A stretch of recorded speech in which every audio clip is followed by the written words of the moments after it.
Au solstice d'été, pendant les 20 jours les plus longs de l'année, le soleil se lève dans le vestibule central.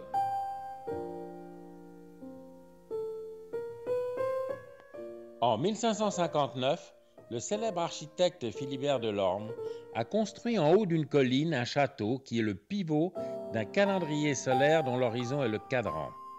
Les proportions du château sont en harmonie avec celles de l'univers et captent les forces telluriques. Elles ordonnent toute l'architecture du château selon le nombre d'or et la quinte musicale, qui fondent l'architecture et la musique.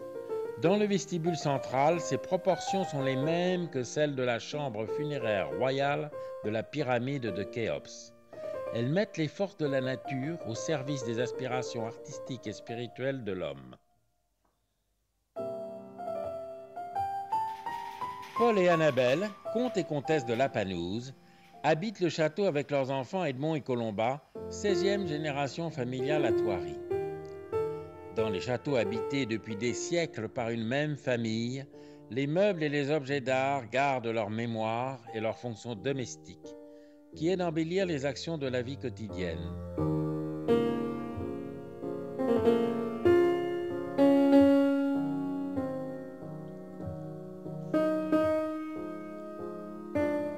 De génération en génération, la famille et les invités dînent dans cette salle à manger. Ils aiment s'amuser avec les jeux de cette table.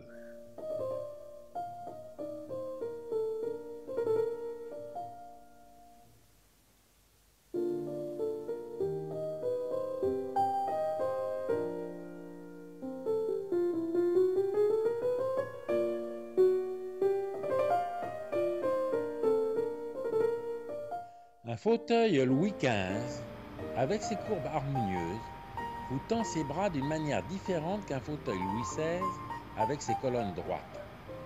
Chaque fauteuil, quand on est assis, vous donne l'attitude conforme à son style.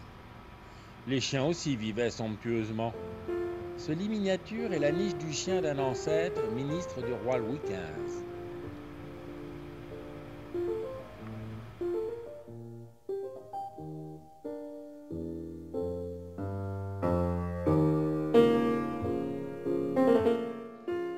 Même un instrument de toilette, comme cette chaise percée, est une œuvre d'art.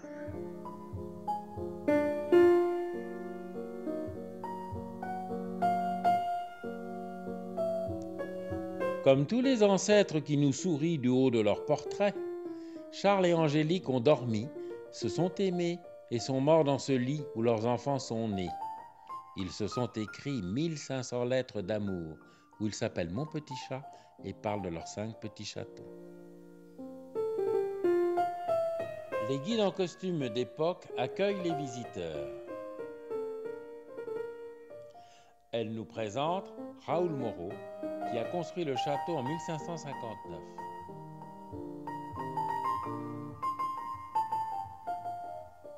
Elle montre les meubles rares, tels cette commode signée du grand ébéniste Cresson. Cette tapisserie est à l'apogée de l'art des Gobelins, avec plus de 2000 nuances de bleu et de rouge. C'est un cadeau du roi Louis XVI à un ancêtre ministre, Machaut d'Arnouville.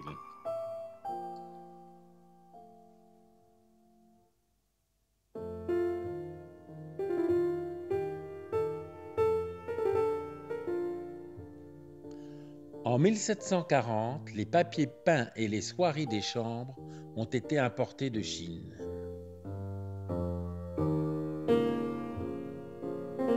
Ce magnifique clavecin est le seul qui ait conservé son mécanisme depuis 1733. Il a été fabriqué par Blanchet et décoré par Huette pour Angélique de Marescot, châtelaine de Thoiry, dont voici le portrait en Vénus, déesse de l'amour, et en religieuse par Latour. Frédéric Chopin, âgé de 23 ans, jouait sur ce piano quand il donnait des leçons à une jeune fille de la maison à qui il a offert ce manuscrit d'une de ses valses. 450 000 pièces d'archives témoignent du rôle historique des ancêtres. Ce sceau du roi Philippe IV le Bel en 1285 est unique au monde. À Thoiry, 600 lettres familiales de rois d'Europe révèlent leur vie intime.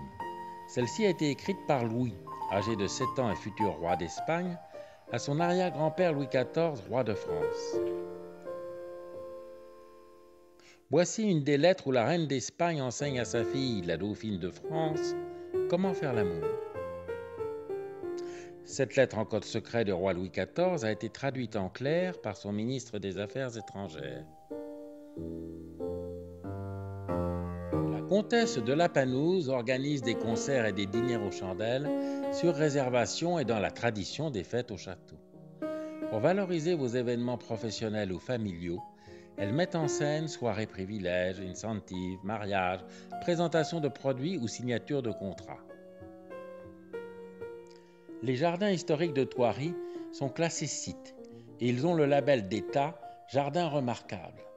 Depuis 1559, leur évolution montre la vision de la nature idéalisée des cultures successives. Claude Desgaux, neveu de Lenôtre, a créé les jardins à la française. Une illusion d'optique unique au monde inverse les effets naturels de la perspective. Le promeneur qui descend l'allée centrale a l'illusion que le fond du jardin s'éloigne et qu'il a le pouvoir de faire reculer l'horizon.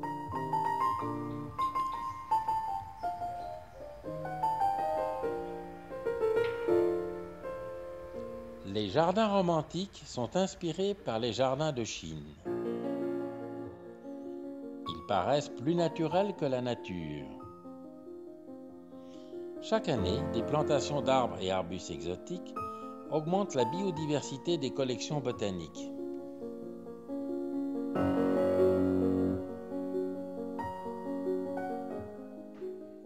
La biodiversité végétale favorise la biodiversité de la faune sauvage d'Île-de-France.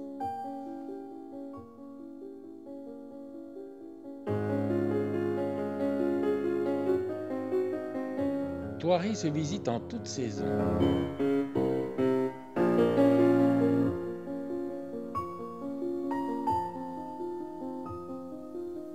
Voici le jardin d'automne.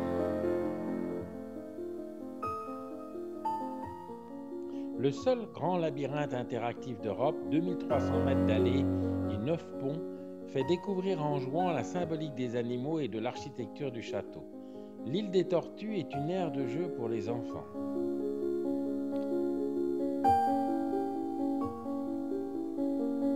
Dans la mini-ferme, les enfants peuvent caresser des animaux domestiques. Cette tapisserie du château montre le roi Henri IV chassant des lions importés en 1600. Un lion saute sur le cheval du roi et le mord au bras. Le chasseur jette une couverture plombée sur la tête d'un lion et pendant l'instant où le lion est aveuglé, l'autre chasseur essaye de le tuer avec son épée.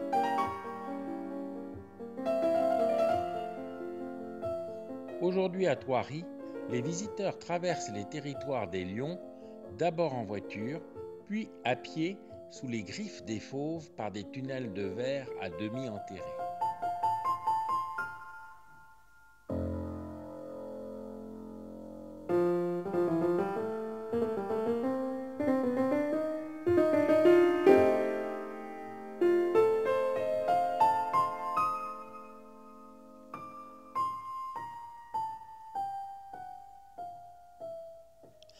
En faisant vivre en liberté 1500 animaux sauvages et exotiques en voie de disparition, Thoiry a créé en 1968 un jardin témoin des rêves écologiques du XXIe siècle.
Plus loin dans les bois, les ours cohabitent avec les bisons et les cervidés.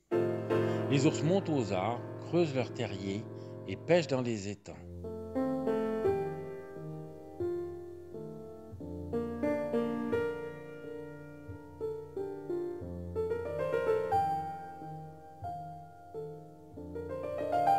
Thoiry est le seul parc en France qui présente des dragons de Komodo, avec les premières naissances de bébés dragons en Europe continentale. Singes, léopards, pandarous, kangourous, loups, loutres, nilgots, capybaras, maras, cervicapes, casoars, une multitude d'espèces sauvages de tous les continents agrémentent la promenade à pied. Thoiry a eu les premières naissances en France de panthères de Chine et d'oryx blancs d'Arabie.